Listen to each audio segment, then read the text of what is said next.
橄榄油真的很好，真的很好，棒。哎，为什么会很棒？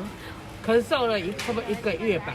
你咳嗽了1个月哦。对。哎啊，怎么会这样？有去看医生吗？吃药都没有吃好啊。哦，都没有吃药，吃好哦。都没吃好。都没吃好，结果呢？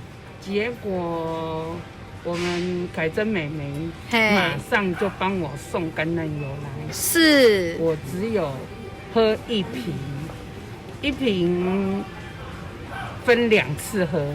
分2次喝，1次半罐。